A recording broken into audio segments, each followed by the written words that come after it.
Hi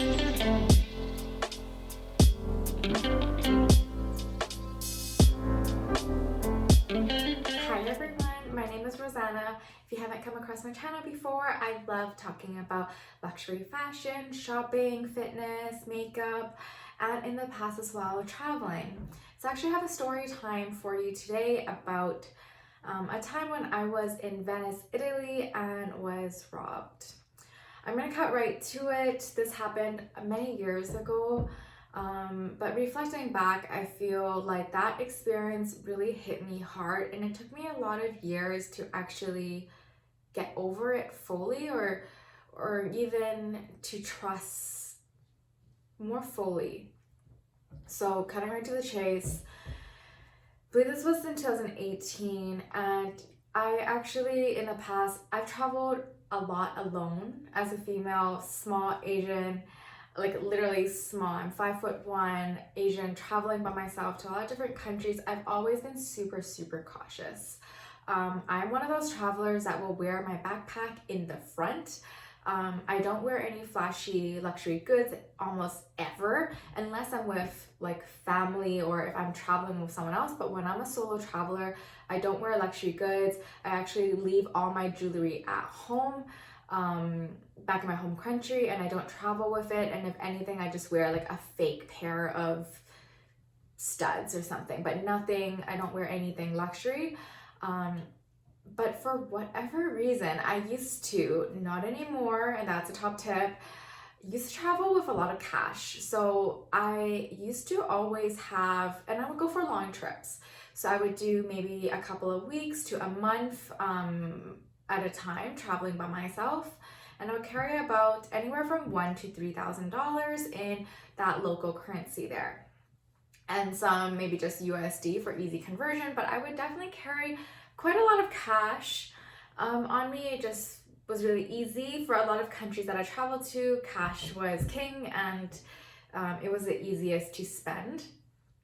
But in this particular part of my trip, I was actually traveling with a friend, and we were in Venice together, and we had a room booked. It wasn't quite like a hotel. It wasn't an Airbnb.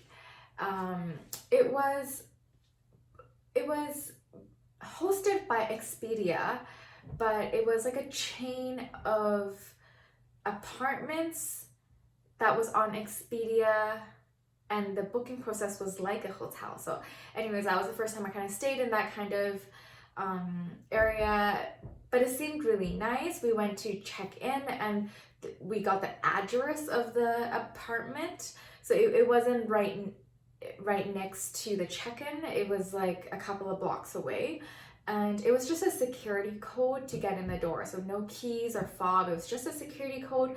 I can't remember how many digits, maybe like a 4-digit code to get in the apartment that we were staying in for 2 days potentially. And everything seemed fun. It was a gorgeous place, 2-bedroom apartment, and I think I really let my guard down, which is, I think, my biggest mistake.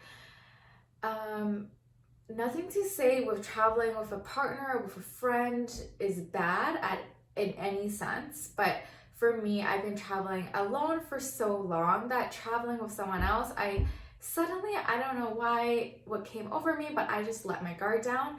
And usually when I do carry cash, I always keep everything on me when I'm walking around. I know that sounds dangerous, but I would put them in like different pockets. So I would have like the wallet in the bag that I was using with just a little bit of money, and then somewhere concealed, maybe usually worn inside my clothes, I would have like a money pocket that's not visible, or even under my pants. Literally, I would like wear jeans, but I would have like a money belt that I wear under my jeans. So unless you force me to take off my pants, you wouldn't see where the money was. So I was really careful when I was a solo traveler. And at that time, I felt for some reason really safe. So I left all my money in the room. And I mean, based on the title of the video, you can guess what happened. We went out for a day trip, just, being a tourist around Venice. And when we came back, Oh, it was just devastating. It was, the room was trashed. Everything was picked through. Um, I had a carry-on suitcase with me and a backpack in the house, in the apartment, and everything was picked through. Every little thing was picked through. Like all the papers, all my documentation was out. Everything was out. I can't remember if I put my passport in there, but everything was safe in terms of documentation, which I thought was so strange. And I actually had bought a small designer luxury good, and that was still safe too. So they didn't take anything of goods.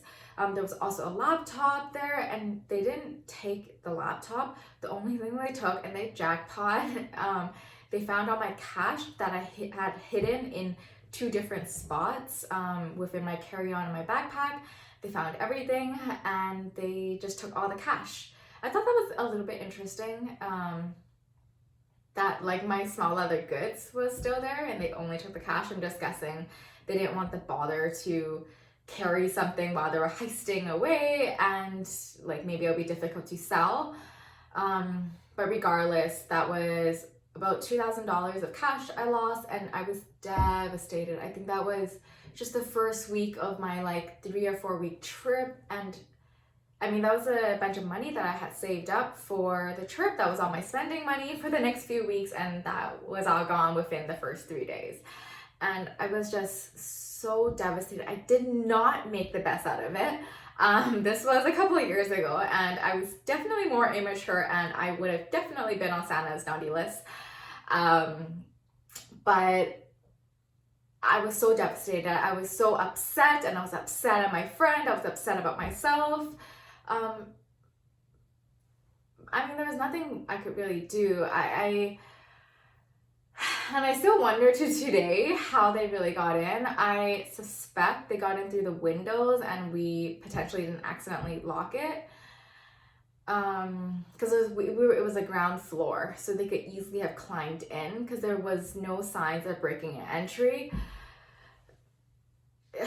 Regardless, it was gone, and I did not make the best out of it. I spent the rest of that day, or the next day, I think it was the next day. I spent the rest of the next day freaking running around in Venice's most confusing city, and I got so annoyed at every little thing. Of course, I was in a really, really bad mood, and I really regret spending it that way. But I did spend the next day trying to find the police station, which was not easy. I couldn't ask for directions. Google Maps was really hard. Venice is a freaking circle, and all this, they're not like parallel, perpendicular streets at all. It was just super confusing. Spent half my day getting to the police station, waiting to write a report just to do nothing. Like, I didn't do anything on that report. I think I might have given it to police or insurance, but I didn't get any money back. It's cash. You don't get cash back if you lost it. But it was just devastating. I just felt like I had to do something, but I really should have just let it go. And I think my trust for everyone, including myself, was ruined. And I couldn't even trust myself for, honestly, the next few years. I was so careful and so cautious about everything and so paranoid. I felt like someone had gone through all of my belongings and taken something away from me. I never expressed, I think, fully how truly upset and broken I was after that point. Now, it's been a few years, and when I think back, I'm disappointed at myself. But again, it's not like I did anything wrong by going to the police station after to file a report and bringing cash. Like, I didn't do anything wrong. And if you do that, if you ever get robbed, you didn't do anything wrong. I wasn't flaunting money out. There's no way they would have known that somehow I had a bunch of cash in the room. I didn't dress expensive. I didn't wear any luxury goods.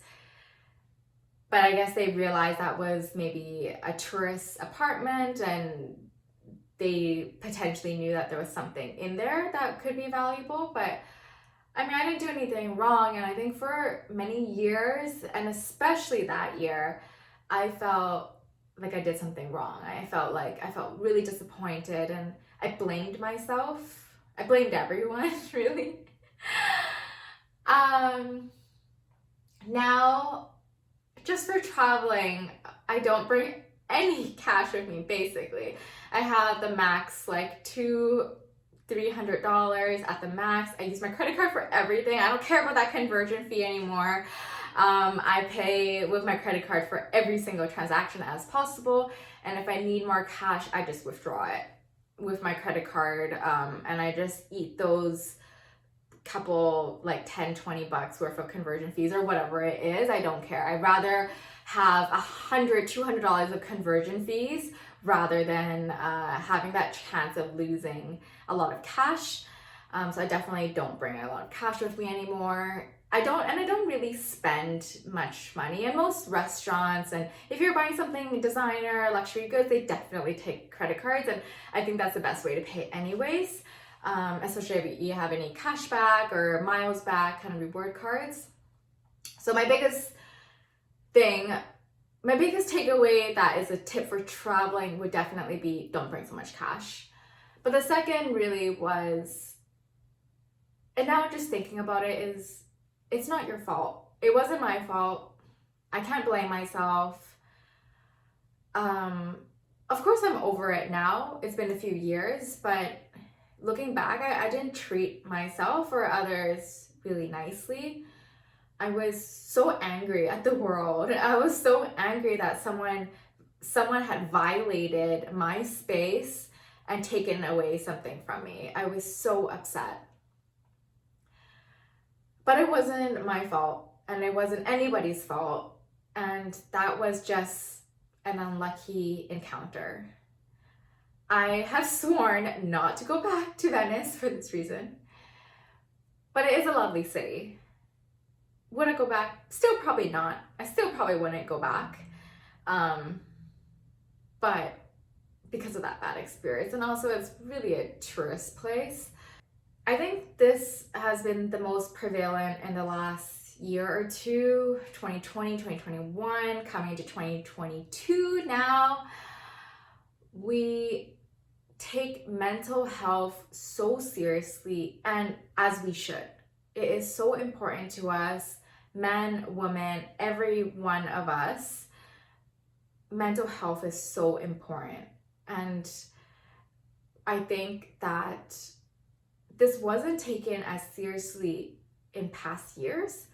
And if you had any mental health issues, it was looked down upon. And it wasn't something you could really talk publicly about it to others, and even to yourself. I would just hide it and not share and pretend everything was okay. So I think for many years, I blamed myself for this incident, blame others for this incident, and I didn't really take care of my mental health. Until just recently, a couple years ago, I really started focusing on myself and understanding that I can only control what my actions are. I can only influence my inner circle and the actions I take every day. Anything that happens out of it is out of my control, and if it happens, it happens, and it's not my fault, and there's nothing I could have done. And I don't want to cry. I am such a crybaby. But I think it's so important to know that there's nothing that you could have done. And this applies for any situation.